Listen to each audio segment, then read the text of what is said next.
Okay, we are live now. We'll just wait for people to log in and then we can go ahead.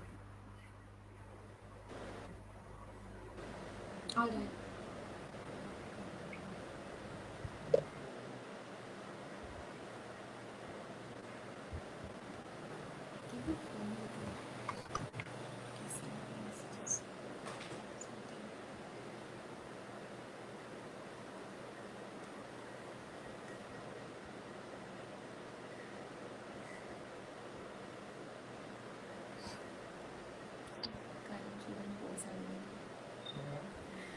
नहीं जाना चाहिए electricity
Okay, so we are going live now. Hello, everyone, and welcome to the fourth session of Burgeon, which is an initiative to provide platform to youngsters from Goa who has kept their first step in the field of wildlife and environment research and conservation. So I welcome everyone for today's session. And today we have with us Malaika Matthew Chawla, Vaibhavi Naik, and Jyotsna Dessai, who will be sharing their work about jackals of Sirlim, Goa. Okay, and I am very pleased to welcome our subject expert, Mr. Girish Punjabi, who is wildlife biologist at Wildlife Conservation Trust, and he is part of Dhole Working Group of IUCN Canid Specialist Group, and he has also been he has his work has been published in many scientific research papers as well as on many conservation forums, and he is also recipient of Carl Zeiss Conservation Award. I am very pleased to welcome you, Girish, on today's forum. So, without wasting any much time, I would request Vaibhavi, Jyotsna, and Malaika to start with the presentation, and we can have this discussion with Girish once they are done with this. So, girls, over to you. Arshida, Arshida, your voice is Vaibhavi? breaking actually. Oh, she went. Okay. What did she say? Hello. I'll Yes. just start. Okay. Yes, Okay. yes, you can start. Go ahead. Thanks, Harshada. Good evening, everyone. Today we're going to talk about a very special animal that we studied as part of our BSc project in zoology at Chogle College, Margao. Our project group consisted of 5 of us, but today only 3 of us will be presenting. Our project was supervised by Kailash Mishra and Dr. Manoj Borkar. The golden jackal is a medium-sized wild canid that is commonly associated with the Indian countryside, including rural and semi-rural landscapes of Goa. Can you please go to the first slide, Vaibhavi?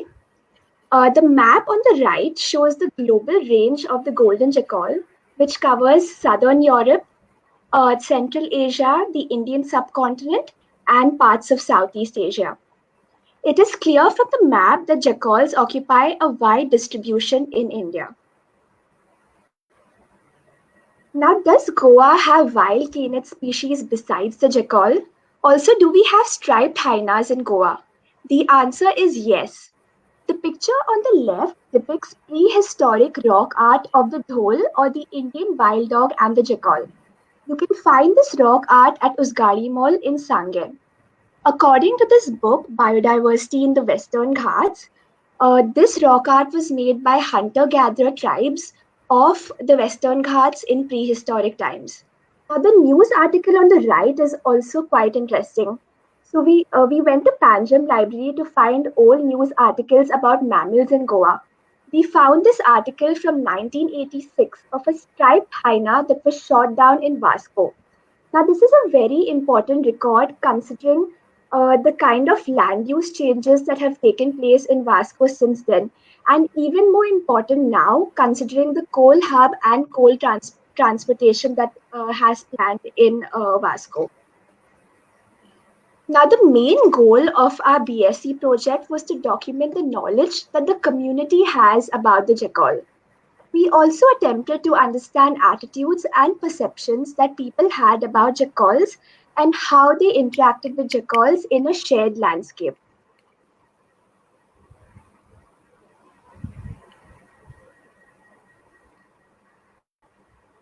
Is Jyotsna and Vaibhavi left? Have they left?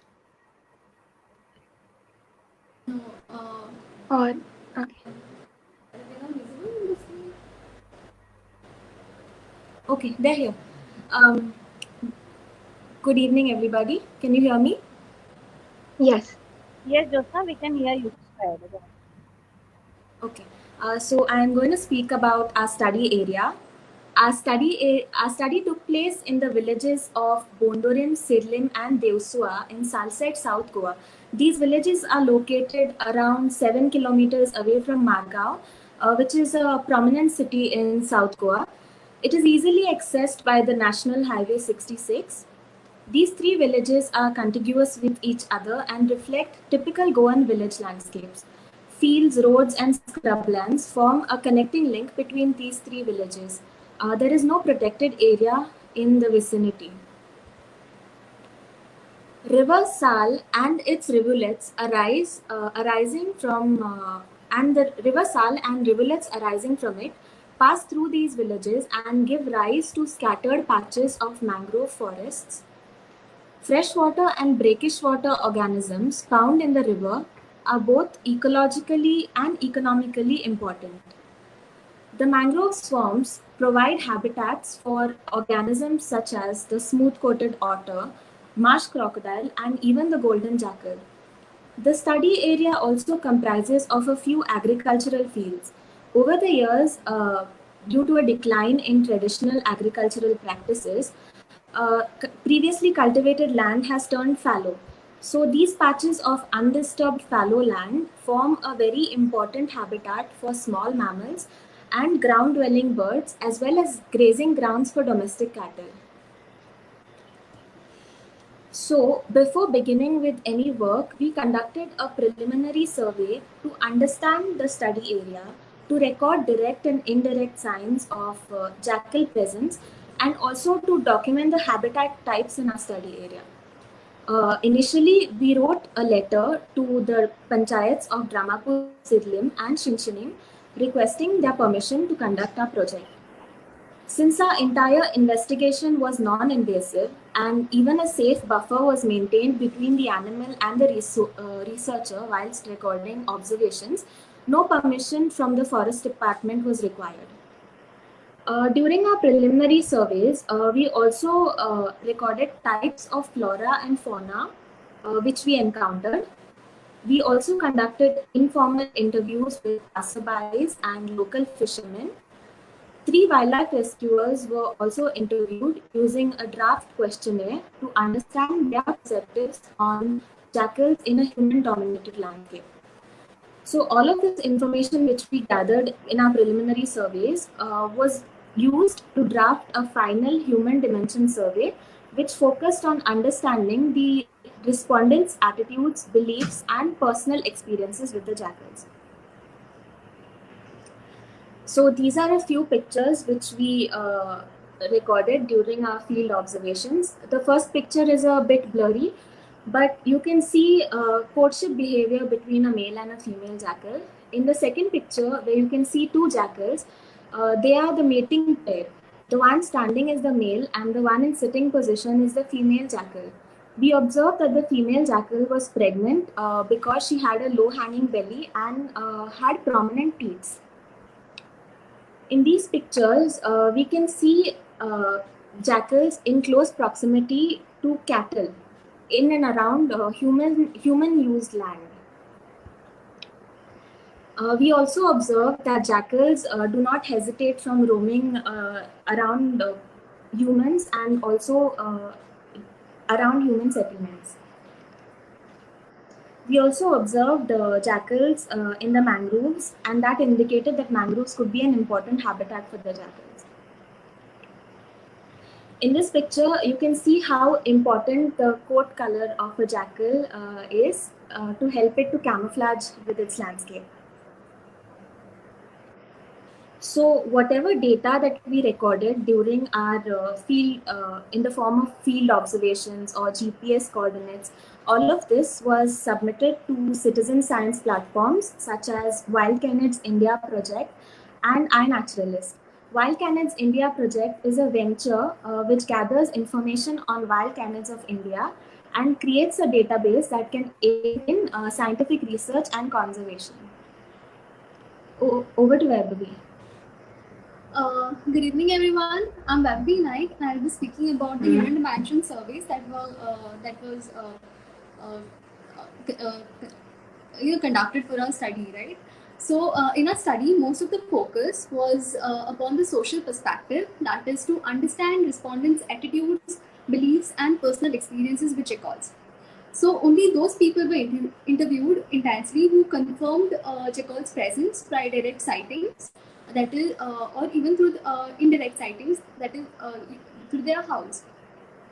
Now, our preliminary draft questionnaire was analyzed with the help of Sir Paresh Parab, RFO of Bhagwan Mahavir Wildlife Sanctuary, Molam, and with 14 questions, with the help of that, 14 questions were designed for a questionnaire survey. To reduce interviewer bias, most questions were close-ended, and except the last one, which was kept open-ended. And 307 households were surveyed. Now, oldest person from the house was preferred as they would be more knowledgeable, and the questions asked to them were in the language they were most comfortable with. So we would use languages like English, Konkani, and Hindi. So our questionnaire consisted of several themes that helped us record the ecological knowledge of the community related to jackals and their perceptions about jackals. So our first segment of the questions dealt with people's ecological knowledge on large wild animals frequently sighted in their vicinity. Secondly, to understand their knowledge and awareness of jackal presence, residents were also asked questions like how many jackals they could see and how often, even in which season the jackals could be seen, and if they could hear their calls like very often, or which part of the day it was heard more often. Next, to understand people's relationship between mangroves and scrublands, respondents were asked if they went fishing or participated in activities like collection of seasonal wild fruits or collection of firewood for fuel, livestock grazing, agriculture, or if there were no activities carried out. Further, we also investigated types and number of livestock, example hens and pigs that were owned, and how this livestock was secured. Also, waste management practices were investigated upon, and human-jackal interactions were noted lastly. So, for confirming the identification of other mammals in their vicinity, they were shown small mammals of Hoa photographic guidebook, and based on the interview surveys, we found out that apart from jackals, the most commonly cited animals were peacocks, mongoose, palm civet, and porcupine was less cited. Now, in order to understand whether these residents perceive a need to protect and preserve wilderness areas of the village, we asked them if they thought it was important to conserve this jackal habitat.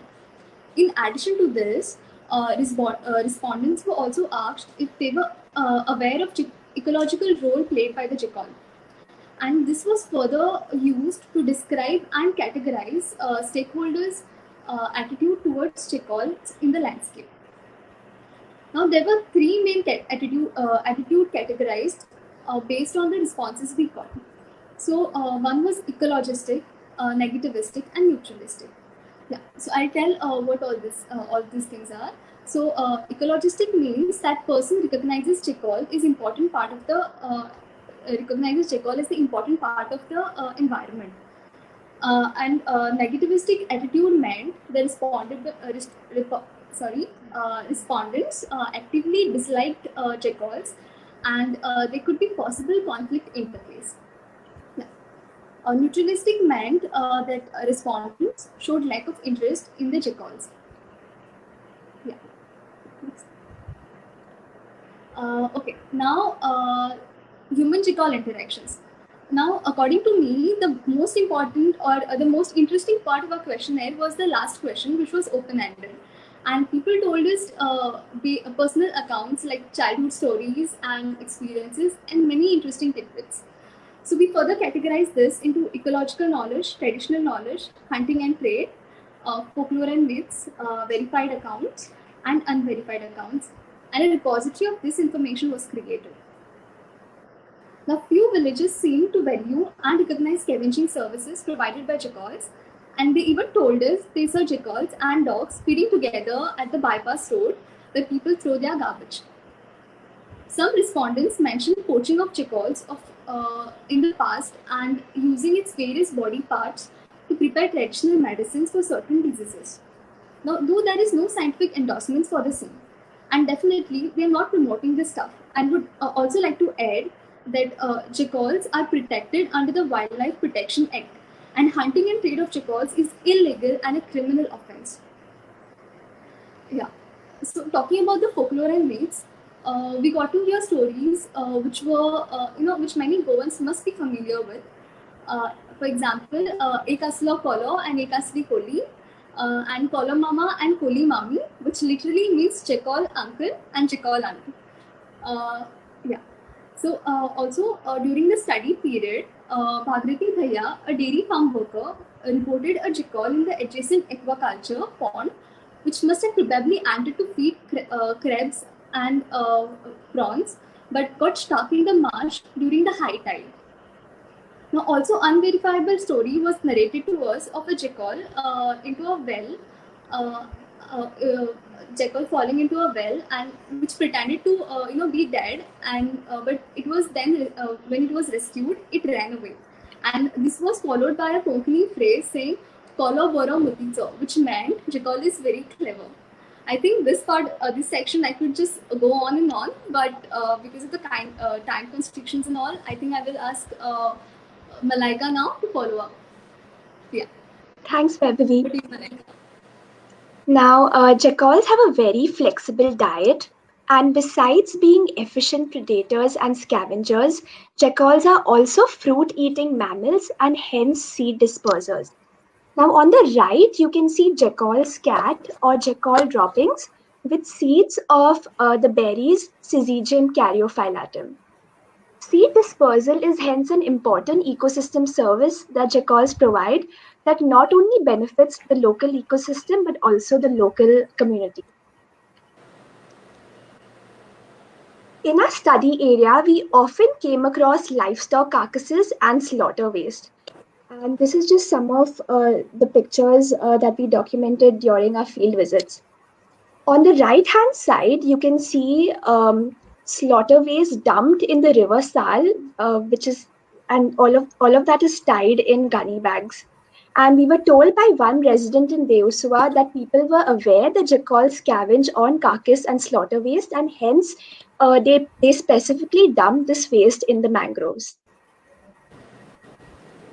Now across the range in Europe, previous slide please, previous slide. Now, across the range in Europe, jackals are recognized for their important role in getting rid of livestock waste because of their ecological function as a scavenger. But now we must also understand the implications of this type of illegal waste disposal methods on the jackal and the local ecosystem. Other canids that share the landscape with the jackal include stray dogs and or free-ranging dogs. Now, during one of our field visits, we saw a pack of stray dogs harassing one single jackal, and this jackal was comparatively much smaller than rest of the dogs. Now, besides competing with jackals for space and food, stray dogs can also impact jackals by disease transmission and hybridization. Hybridization refers to interbreeding between dogs and jackals. For this reason, it is important to understand how practices like vaccinating stray dogs, sterilization, and rehoming or adopting stray dogs can have a positive impact on local wildlife. Now, this is a photo of a jackal in our study area, and you can see it's quite different from a normal jackal because this is a hybrid, a possible hybrid with a stray dog. So this is a dog-jackal hybrid. And we recognize that this was a jackal because we spotted it in a jackal pack with other jackals. Now, this is a photo of a jackal attempting to cross a road, which is the main highway that passes through our study area, passes adjacent to our study area. And in the next slide the next slide is a bit graphic. But this is what happens. This is the damage that roads do to wildlife. So these photos are of a jackal roadkill close to Mole National Park. And now this is very relevant in the current context of the government's plan for the 4-lane highway expansion through Mole National Park. And these photos were taken by Vaibhavi on 27 June of this year. Now we're going to talk about some of the things that we did after we completed our project. We made a bilingual pamphlet in Konkani and English called Know Your Neighbors, Facts About the Golden Jackal. And we put up these pamphlets in schools all over Margao for children to read. Now, in a program organized by the Chinchini Biodiversity Management Committee and the Forest Department, Vaibhavi and Jyotsna gave a talk called Jackal Awareness Program, where they shared our project findings with the residents of Deosua and Chinchini, where we conducted our study. Now, we also contributed to the People's Biodiversity Register of the two village panchayats, Sirlim and Chinchini. We, besides our records of jackal presence, we also documented traditional fishing practices that were specific to the village of Sirlim. We also recorded presence of other small mammals in the landscape. So this is a picture of a poplin that we found in the mangroves during one of our field visits, and we think this is a jungle cat, but we're not too sure. And if anyone wants to go ahead and guess which small mammal this could be, then go ahead, do that in the comment section.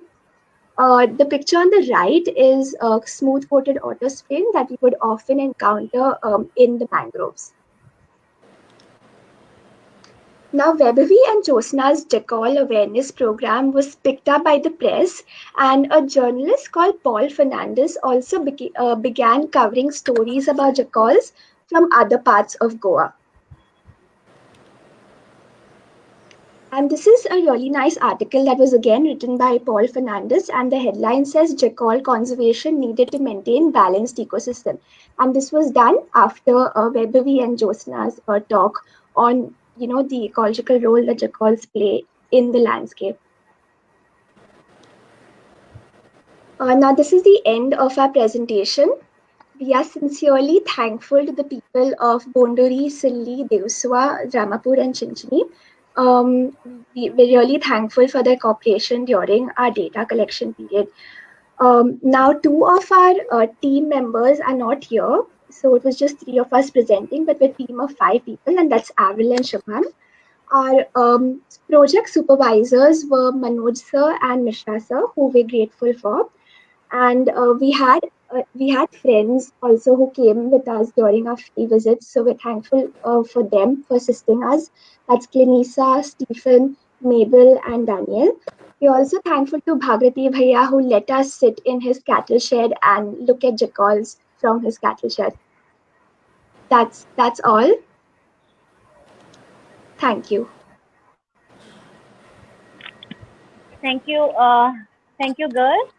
It was indeed a nice presentation, and I am very happy to hear that your work has not restricted yourself to a library session wherein we just deposit our data and that's it. No carry forward of the process that is taken place. But you girls have done really nice job, and I hope that you all will continue to do that, because without taking our research to community, it's of no use, right? So and now I request Girish to give his feedback, and then I can see there are a lot of questions which have come up from public. So after Girish finishes with his feedback session, we will take the questions as well. Yeah, over to you, Girish. Okay, Arshada, thank you. Okay, thanks, girls. Malaika, Vaibhavi, Jyotsna, that is fantastic work.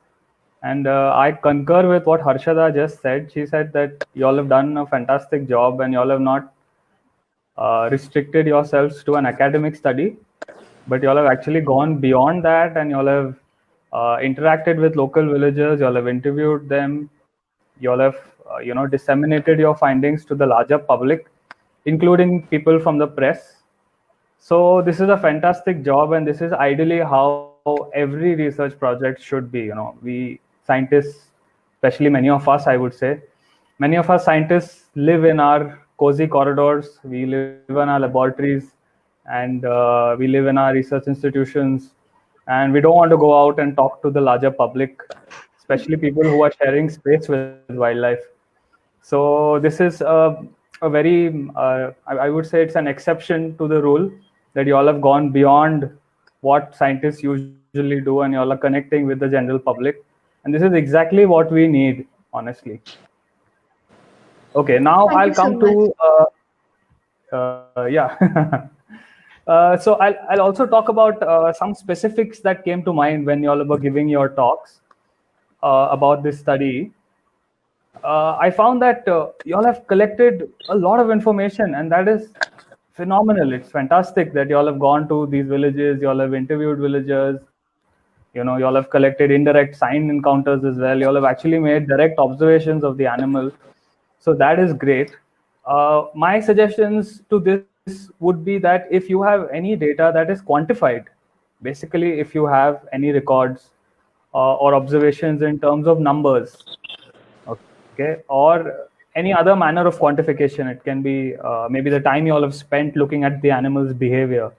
All of these things can be analyzed using statistics. Now, there's a nice quote about statistics. Statistics is how a drunkard uses a light pole for support rather than illumination. Now, why I'm saying this particular quote is a drunkard does not need the light of that light pole. The drunkard is just using the light pole for support. So a lot of your work needs to be done like the drunkard uses the light pole. Yeah. Use all that very nice information you all have collected and analyze it using some very simple statistics that can be. So one example that I can tell you all is you all said that jackals use some fallow land, jackals use mangrove habitat, jackals use areas around villages. Now, if we could actually quantify for a population of jackals in this particular study area of yours, how much what probability of use is there for fallow land, for mangrove habitat, for village land, we will Yeah. get some quantifiable information. Mhm. Okay. See, at the end of the day, your outreach material will not change much, Yeah. but your scientific understanding of the species will change in terms of quantitative knowledge. Now, why this can be important is, suppose there is some threat to the mangrove habitat tomorrow, and you find that 60% of the time jackals are using mangrove habitat, then it's actually a very good Yeah. scientific evidence to put forth in front of policymakers and governments that look, 60% of the time jackals are actually breeding or moving around in mangrove habitats. So we should conserve mangrove habitats for jackals. Yeah. So do you get the point? Yes. Yeah. Otherwise, I felt that the study was very comprehensive. It was really well done. Um, and the good part is, what you guys found through your study is that people were positive about jackals. 50%. Mhm.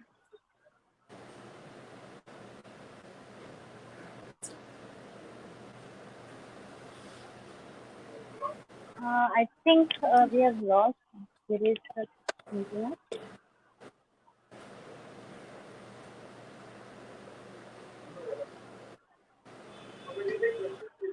Yeah. So I think Girish has lost the connection, but by the time he connects back, I think we can take public questions which have come for Malaika, Yeah, Vaibhavi, that's it and from my Jyotsna. side. Fantastic job. And we can continue to discuss this ahead on more quantitative terms if you all are interested. And yeah, carry this ahead, speak to more people, and take this into the long term. Don't end your studies here, irrespective of where you are in life and which part of the world you live in. Continue to associate with this region and the people of Goa. And I'm sure the jackals will bless you in return. Kolu Mama and Koli Mami will bless you all in return.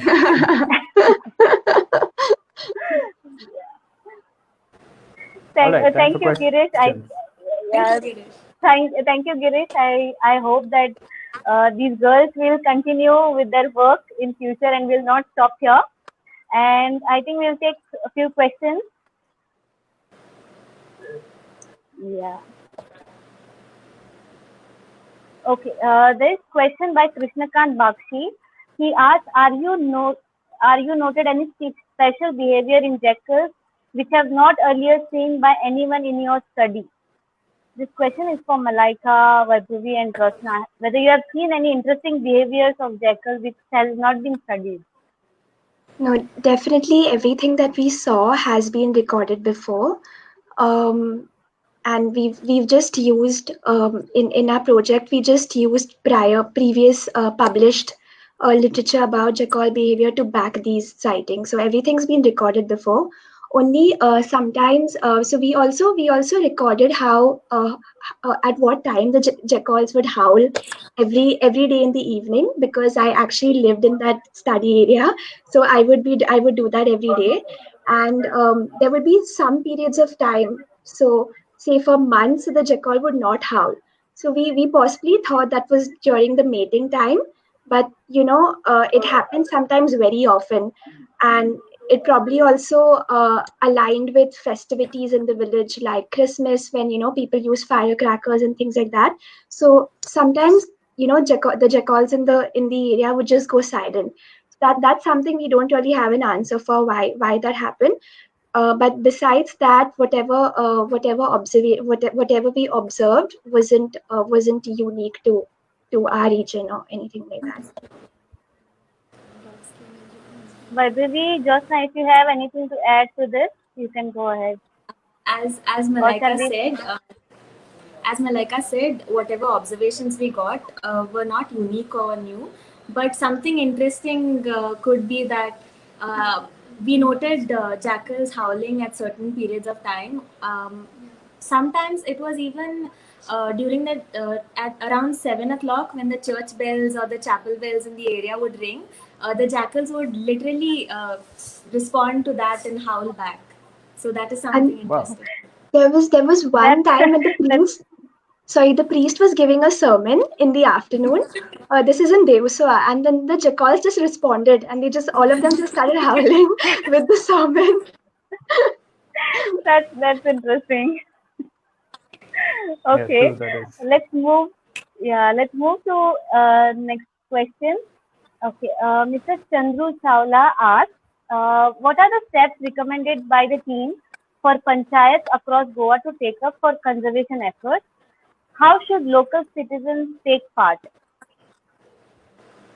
So, if this is specific to jackals, I would say managing the stray dog population in the village by, actively vaccinating, sterilizing dogs, and getting them out of the landscape, getting them adopted.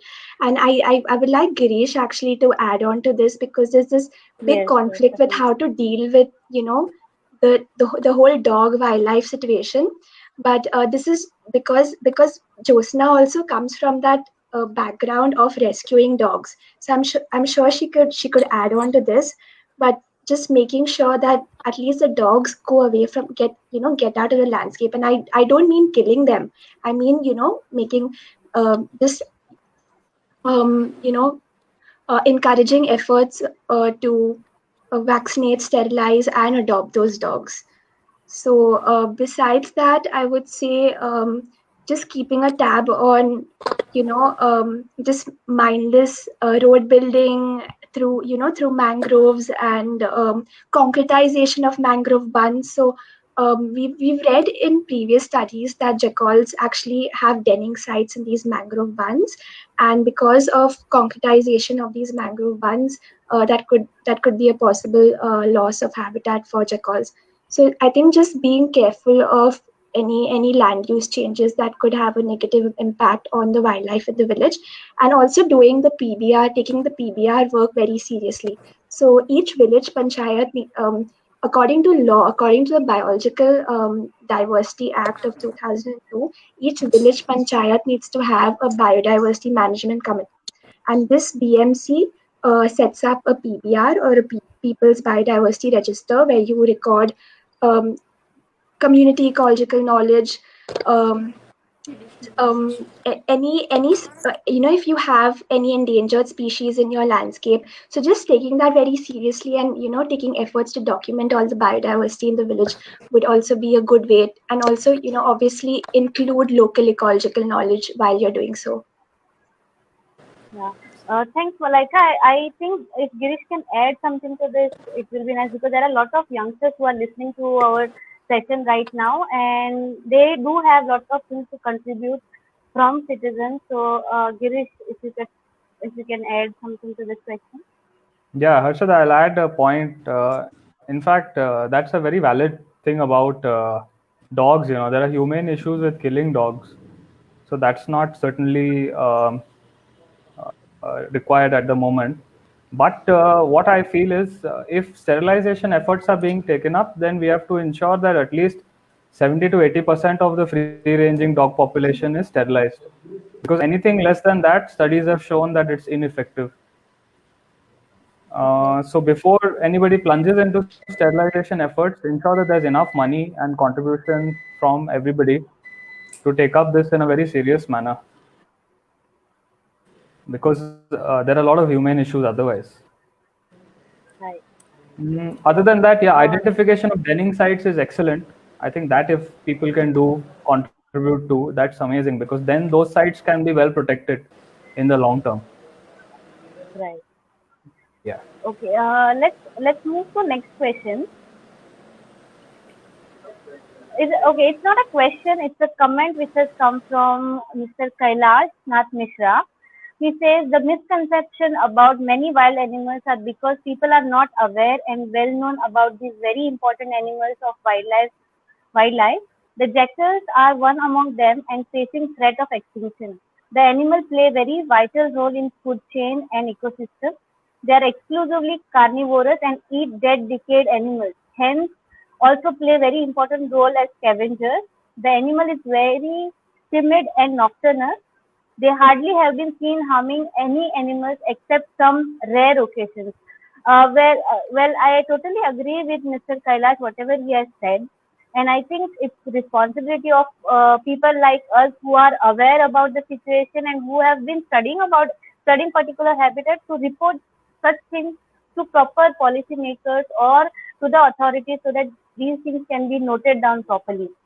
Right. So let's move to next question. Next question is by Mr. Naren. He asked, "What are the main points to distinguish between jackals and foxes in Goa?" Okay. So I'll answer that. So based on whatever I've read and based on my limited knowledge, I do not think we have the Indian fox in Goa. But I don't know how true this is, but people mistake golden jackals for foxes, and basically Kolo, which is Konkani for jackal, is mistranslated into English as fox. But besides that, foxes are smaller in size and they have really bushy tails. And I think they have more pointed ears, and I think they have a narrower muzzle. But I'm sure Girish will be able to give a better answer. Yeah, and in fact, you said it correct, Malaika. We do not have foxes in Goa. We do have quite a good population of jackal, though. If Girish can add more about like differences, like how to identify a fox and a jackal, Girish. Yeah, even the calls are very different.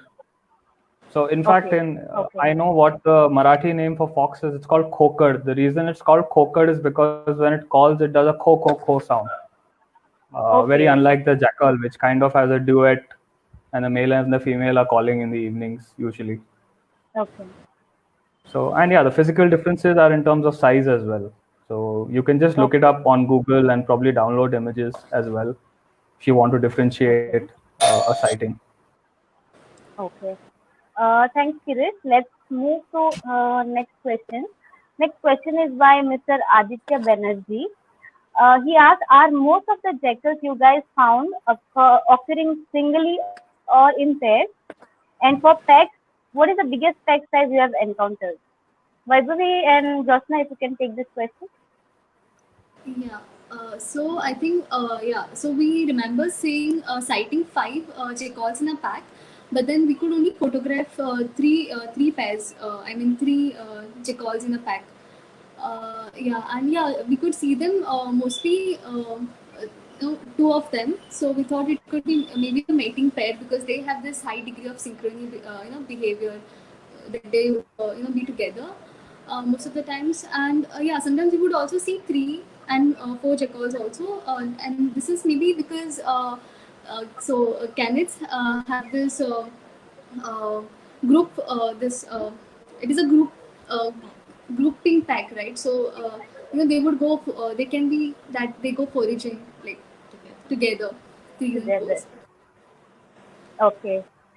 Okay. Let's see what we have next. Okay. Next question is by Mr. Vignesh Shinde. He asked, "What were the possibilities of these hybrid jackal dogs to be able to participate in successful courtship or getting a female mate?" No, I don't know. We don't know. Not sure. Okay. Girish, can you put your input not only about jackals but about inbreeding with like stray dogs and wild dog families? Hybridization could be a threat. There are some records of wolves mating with dogs. I have not seen any pictures of jackals mating with dogs, but one of the pictures that the girls showed may be a hybrid jackal. More than hybridization, I feel there is a larger threat from disease transmission and even direct killing by dogs of many of these smaller sized canids. So yeah, there is a direct threat from these two things a lot more than hybridization. Of course, hybridization is an understudied topic, so we don't know so much about it. If people actually study that through genetics, then it will be clearer. Okay. Can I ask question to Punjabi sir? Of course, Krishnakan, you can ask questions. So there is question for Girish. Sir, good evening. Is there any effect of COVID-19 situation on animals? Not only jackals, but all animals. So yeah, COVID-19 is a very prevalent topic. Uh, there is some evidence that COVID-19 has spread to cats and dogs, though, but it's not confirmed evidence. Some news reports here and there claim. The only confirmed evidence was from a tiger in, I think, the Bronx Zoo in New York, and that was a confirmed case. But other than that, I am not aware of many reports of COVID spreading in animals. So I'm unsure if Okay. it actually affects animals a lot. All right. Let's move to next question. Okay, question rather than question. This is a suggestion by Ms. Madhu Balekai. She says your research will have more weight if you treat the data with statistical analysis. Maybe try to see the relation between different factors with jackals. Yeah. Thanks, Madhu, for your suggestion. I think Girish has also suggested three of them like to continue with the statistics data, and they can maybe come up with good scientific data that they can collect. Right. So next question is by Velocia. She asked, not sure if I missed this, any specific reason why the three villages were particularly chosen?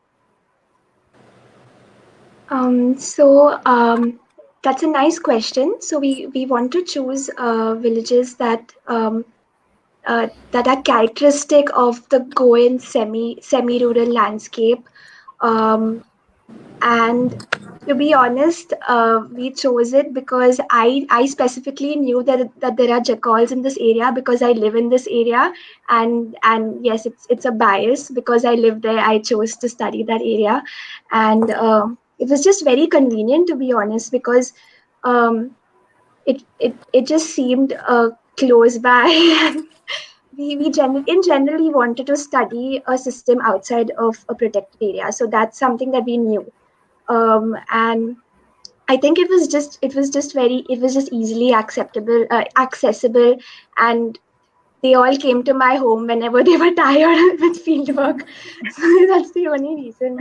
But That's fair enough, I guess. this landscape has very different habitat types. So we have mangroves, we have open scrub, um, we have agricultural crop fields, we have fallow land, and we have hills also.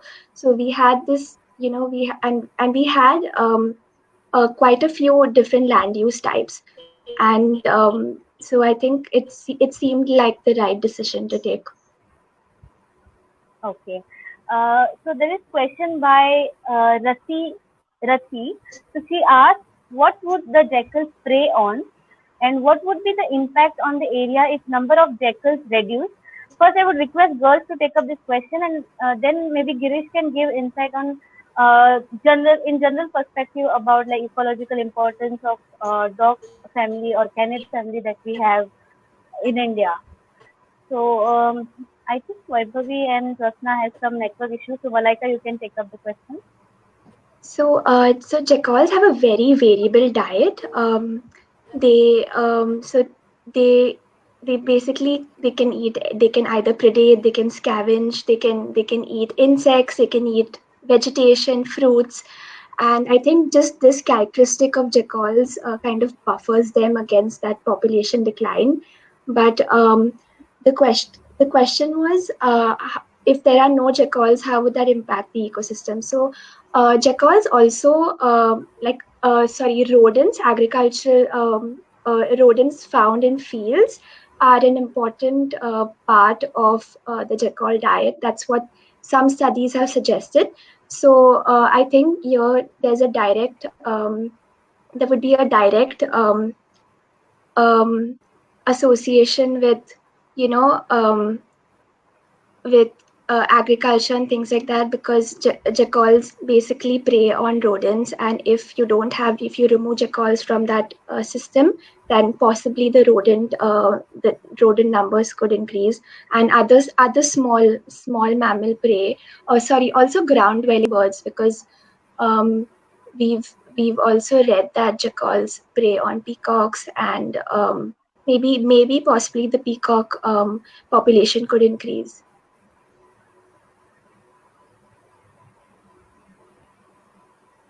Okay. Uh, Thanks, Malaika. We have next question by Girish. I wanted to ask you about your opinion about like canid especially and their ecological role. See, all animals I feel have an ecological role, and the problem with us humans is that we want to judge everything as to whether it's important to us or not. But in nature, that's not the case. Every species evolved over millions of years to actually have some functional role, and we are just about starting to answer these sort of questions, where we are understanding what is the problem if one large predator is attacking a small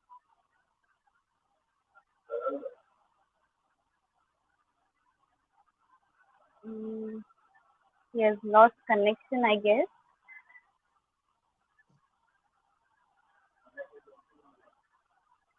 Okay. Malaika, can you take this question by the time Girish comes back? So Question is by Mandar Bhagat. Yeah. So he asked, I have often heard from locals that increase in Indian peafowl population recent times is directly related to decrease in their predators, especially the jackals. Are peafowl part of jackal diet? yes, peafowls are part of jackal diet, and there's actually like a proverb or a myth in Konkani which says that uh, peacocks are known to poke the eyes of the jackal with their beaks. So I think that's where it came from. That the I don't think that's scientifically correct, but that's where the whole, I think it's just an anecdote that if peacocks increase, jackals decrease. I think that's just an anecdote. I don't think that's Okay. true, but maybe I think if you could ask Vaibhavi and Jyotsna the same question, they'd be able to give you the answer.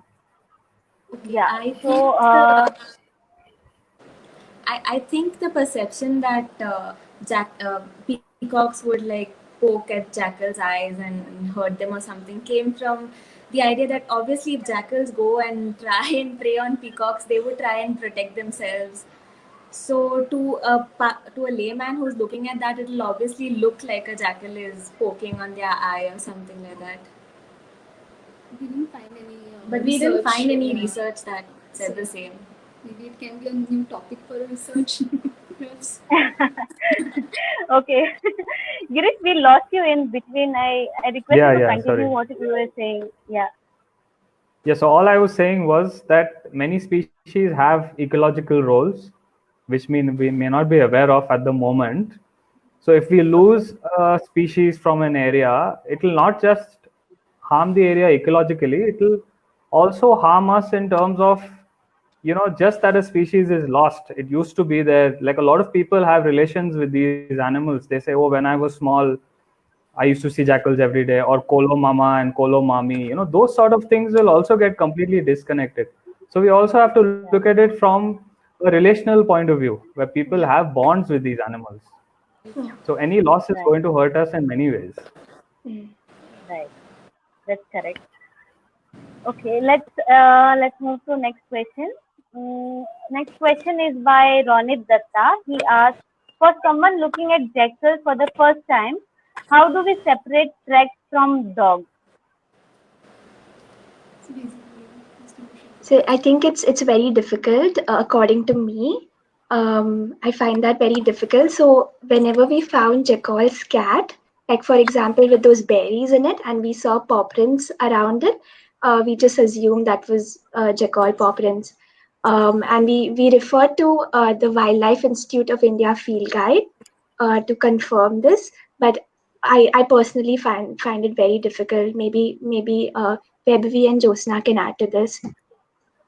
So Malaika is right that it was very difficult to distinguish between jackal and dog tracks. But Maybe the another thing size. we did, yeah, maybe the size.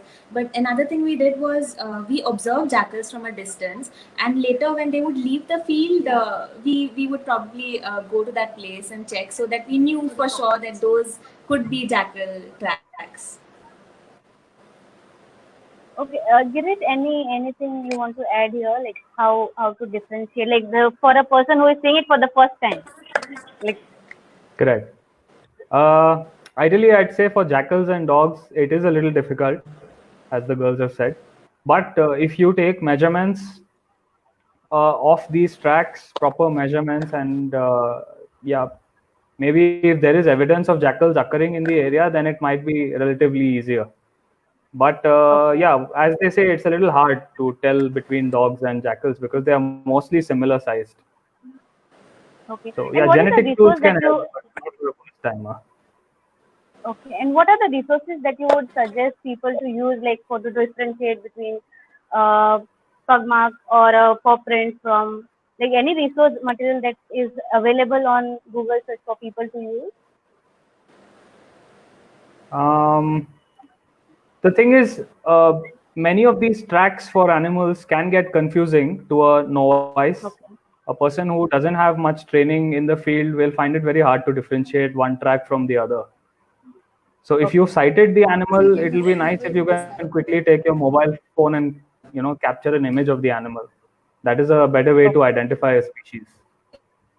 Okay. Okay. Let's now move to next question. Next question is again by Ronit. He asks, when it comes to jackals, I have seen them present across Mumbai, restricted to the mangrove areas. Any specific reason for that? Are the preferably mangrove dwelling? Are they preferably mangrove dwelling? Girish, if you can take this. Yeah, in fact, even I was quite curious to hear that from the studies that the girls have done regarding their preference of mangrove areas. I guess maybe it's got to do with the foraging benefits that they might get in mangroves. So maybe they get to Okay. eat crabs or mudskippers or other sort of smaller prey animals that might be there. I would But also like to, sorry, like, go on. go on, Malaka, please. Sorry, I would just like to add that the wet mud provides suitable denning sites also, and mangroves that are very dense provides good daytime cover for jackals, and also in if that part I think people have there's a higher probability for people to just burn fields and burn scrubland, but they take extra precaution with protecting the mangroves because they're directly dependent on fishing and aquaculture benefits.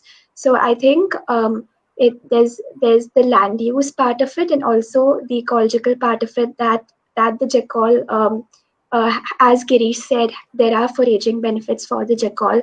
The jackal it provides daytime cover and denning sites also. Okay. Thanks, Yeah, Malaika, for interesting. adding to that. Let's see if we have questions. Okay.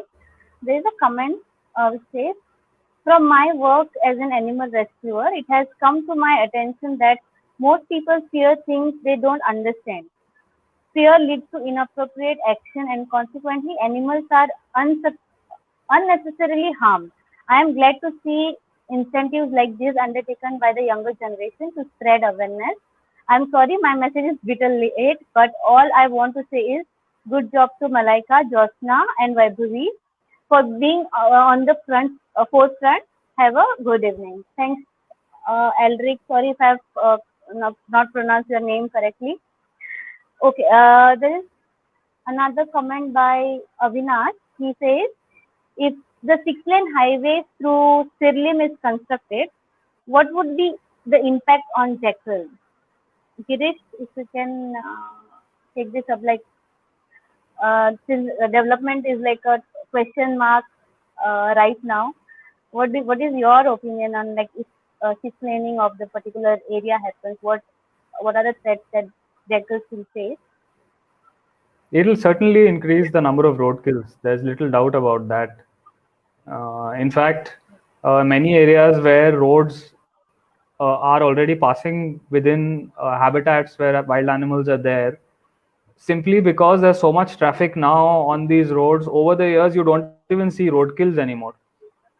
The reason being that there's so many animals that have already been killed on these roads, and now many species are just avoiding these roads completely. It acts as a barrier. Right. So it has devastating Especially for effects. And if especially for those animals, I think, who have like habit of moving from one place to another. Like for foraging, correct, they will yeah, come to some other place, and for resting to some other place, right? right, that's true. Right. So let's see if we have more questions. Okay. I think this question is for you, Girish, by Krishnakant Bakshi. He says, "Sir, how we stop the road accident incidents which are frequently occurred with animals? What are the precautionary measures?"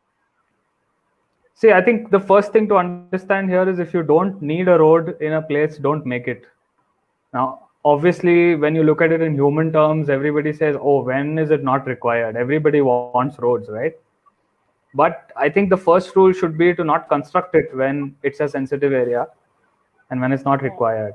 Yeah, if at all that is unpreventable and a road is absolutely necessary, then proper mitigation measures can reduce some impact of the road.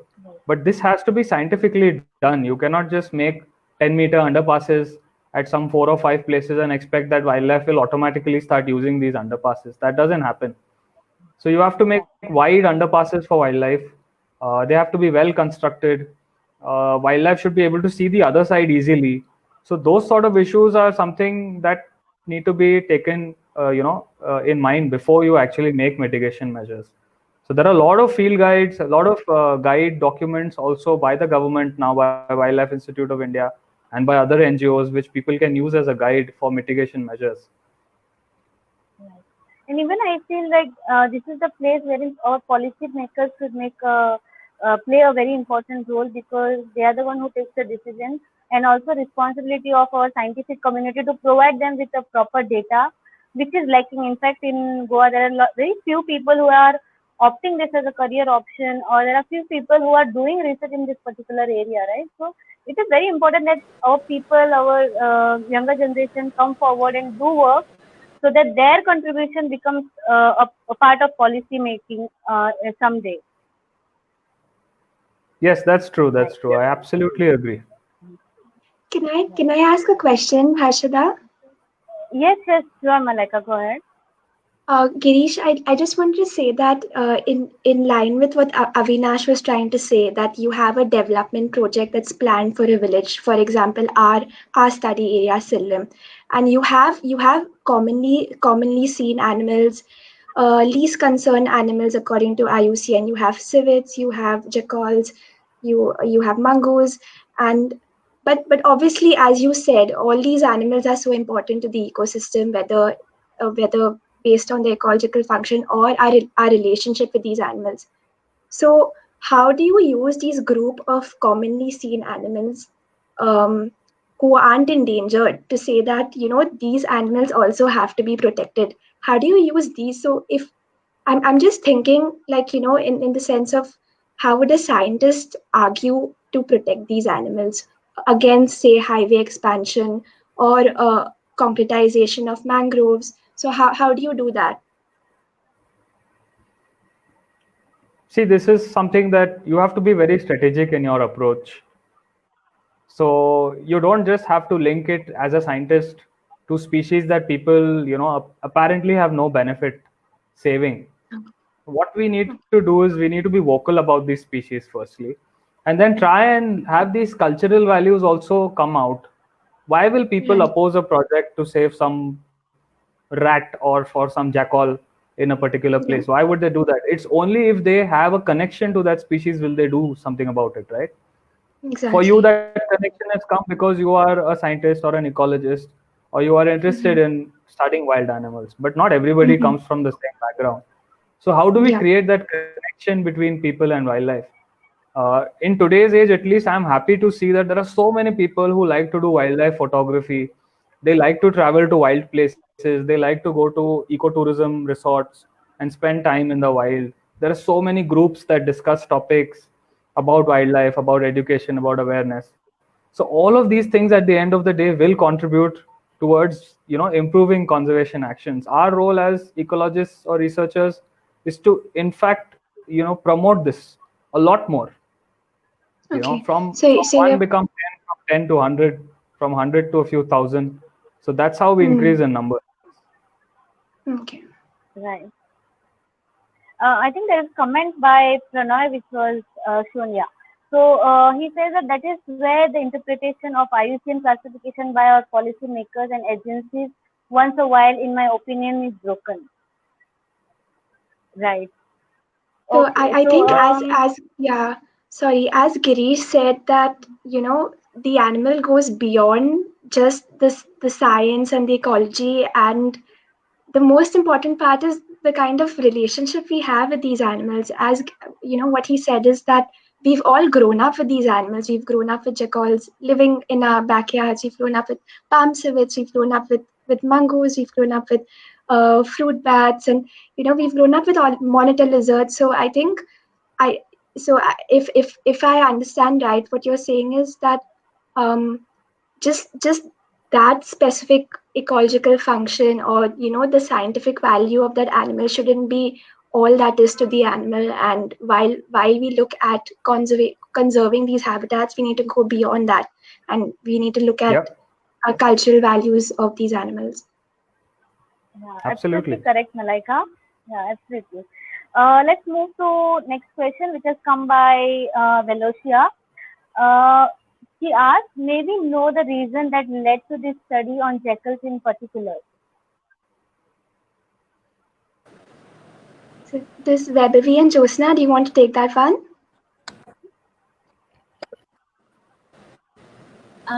I think you should start with it. Okay. So I think what you've come to know is that our research wasn't really scientific. It wasn't, as Giri said, it was very qualitative in nature, and we really just want to learn about the animal. Beyond anything, we just wanted to go in the field, watch animals, and that was actually our primary reason. So I think we really, as a group, we really grew interested in this concept of human wildlife interactions, and have humans co-inhabit these spaces with, say, large carnivores like leopards, and a species as common as the jackal, which you may not see in other parts of the country. So I think just I think just trying to understand these relationships. And we chose the jackal specifically because um, we ourselves called the jackal fox for a very long time. So I think it was just a learning experience for us. We wanted to learn more about the animal through the community, and I think it was just the community led us to this. We learned about the ecology of the animal through the community, and yeah, I think our primary reason was see a jackal, look for jackal puppies, look for jackal packs, look for other animals in the area, look for leopards. So there are leopards, resident leopards in places a little away from the study area. So I think we were also looking for we were very keen on looking for leopard signs. So I think our primary reason was just observe the animal in the wild, and obviously understand how they co-inhabit the landscape with the residents of the village.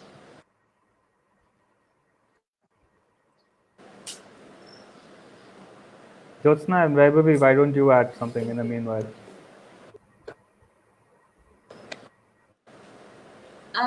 So yeah, in the beginning, From the leopards, jackals. I remember when Malaika started talking about the project in the beginning.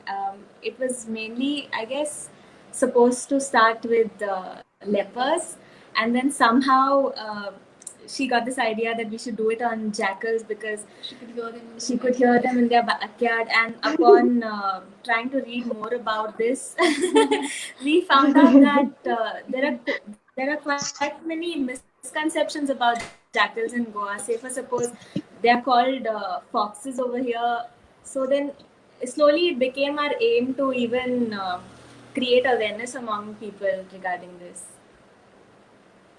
That's excellent. I'll tell you the reason why we should actually study these animals in our backyards. Have you seen sparrows recently? I haven't seen a lot of sparrows in the city where I grew up. Vultures have almost gone extinct from everywhere. They're a critically endangered species. Sparrows have like moved down the ladder quite a bit. So many of the common birds and animals that we used to see around, at least my house in Pune, they're not there anymore. Many of us didn't study these animals in our backyards, so that is the reason they're long gone.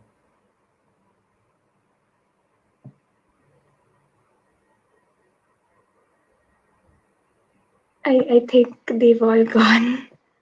Maybe we can take a next question. So can seasonal change affect jackal populations? So I think seasonal changes may affect prey availability. So, for example, in times of the year that are more productive than the others, for example, during monsoons, certain small mammal populations could increase, like rodents, for example, insects and vegetation in general. So, I think maybe that time could be quite productive. And I would like to tell Girish that we observed this mating pair of jackals in August, July, August. So it was whatever key observations about the mating pair all happened during the monsoon season. So possibly it may be in time for so when the puppies, when there are jackal puppies, there's enough food for these puppies during the monsoon period. So that was just a guess we made, but maybe you could also take that question. Yeah, I think seasonally there might be certain phases of their life history that might happen well during certain time periods. Like for foxes, we've seen that they breed largely in the winters throughout India. Although some places there is some difference in the exact time period when they start breeding, but usually it's winter time throughout central India, I think. So likewise, if you say jackals breed in the monsoons, that's an interesting thing to actually study and understand. Why do certain species breed in particular seasons? We still don't know the answer to many of these questions. Yeah. Yep. Shall we take the next question? Yes. Um, so I'm just going to read from the chat. Yeah. Any documented evidence on the impact of climate change? So if that's for our specific study, we did not do any. That was not our aim of our study. We don't really we didn't.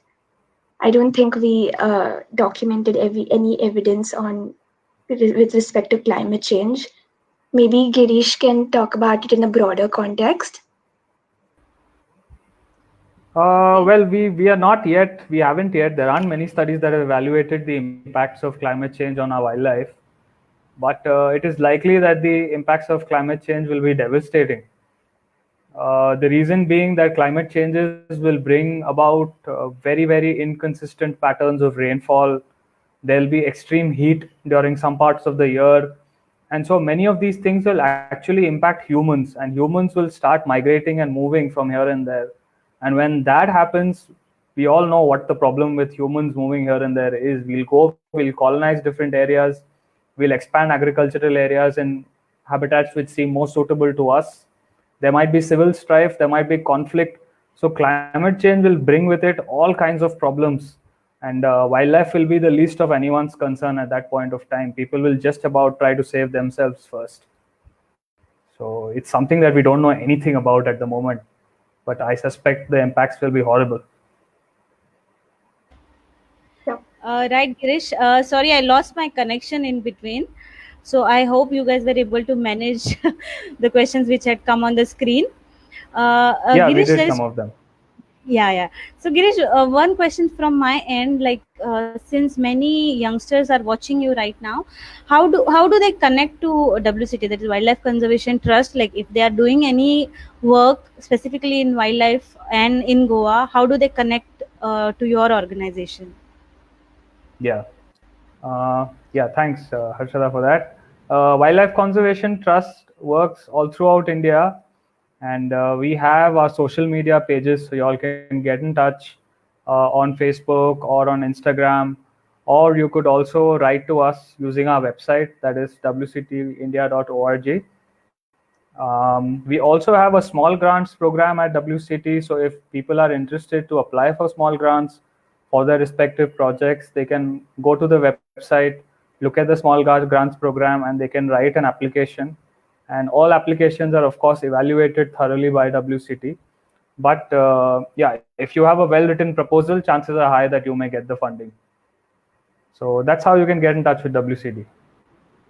Okay, and are these grants like for like throughout the year, or do you have a specific period when you open the application process? Uh, well, it's usually it depends on when WCT decides to do it. It's kind of variable. We don't have a fixed time for that. Okay. But I think if you go to the website, intermittently we keep updating when the grant call is open. You'll just have to keep a Okay. check on the website as to when it's coming. We also have opportunities for people to work with us. That's also advertised on our website. So if people look at our website and follow it, they'll be able to find out a lot more about what WCT is up to. Okay. Harshada, there's a last question here by Paul Okay. DeCosta. Okay. 1 second now. Let me just scroll through. Okay, you can read it out, Malaika. Okay. So it says, any major differences were noticed between the jackals found in Sirlim and Devswa. Now, Sirlim and Devswa are just contiguous habitats. So they just basically, that's just a political boundary. So that doesn't mean anything really. The jackals are moving throughout the village, and but just, I mean, obviously, I don't think this really means much, but there were we saw jackals in Deuswa much more often than in Sidlim. I think because maybe because cattle activities were much more frequent there. Um, there was a lot of human generated food sources there. People were actively throwing chicken waste for the jackals in the field, so that could be a possible reason, but that because they were maybe more abundant in Deuswa, but in general, I think it was just probably the presence of resources in both the villages. All right. I hope we have taken all the questions. And if I have not taken any questions, we will surely respond back to you in the comment section. Girish, you want to end this session with a note for all the youths who are watching you, like any suggestions to our youth from Goa? Sure, certainly. I think it'll be good to end with a message of hope, because every day in the news and even social media we hear a lot of negative stuff about what governments and a lot of industrial organizations are doing, hammering the environment. But the fact is, everybody wants to do good for the environment. Nobody is a bad person as such. It's just that their intentions are misguided at this moment. So if all you young people out there who are listening, if y'all can actually do something in this field, it doesn't necessarily mean that you need to make a career in this field. You can do your business or your job but still contribute to wildlife conservation and environmental conservation. So just be aware, be an aware citizen. Try and contribute to the field in whatever manner you can. And over time we need to change people's attitude. We cannot have this wildlife versus human idea going on for very long. Humans are as much part of nature, and this COVID-19 pandemic is proving it loud and clear to all of us that we are part of nature, and if anything goes wrong in nature, it indirectly or directly comes and bites back at us. It will affect us. So let's protect our environment for our own sake and for the sake of wildlife and the environment around us. I guess all of us will have very rich lives culturally as well as otherwise if we have wildlife around us. So let's have wildlife in our backyards. Let's have wildlife in our forests. Let's protect our environment, and that's the message that I want to say and give to the youngsters that are listening to us today. Thank you so much, Girish. It was really lovely to have you. And I'm extremely sorry about the network glitches that are happening all the time. I think That's this okay. is the problem with the e-content. Right. And I also thank Malaika, Vaibhavi, and Jyotsna for sharing their experience with all of us. It was lovely, and all the best and good wishes from Aranya to you all. Thank you so And much.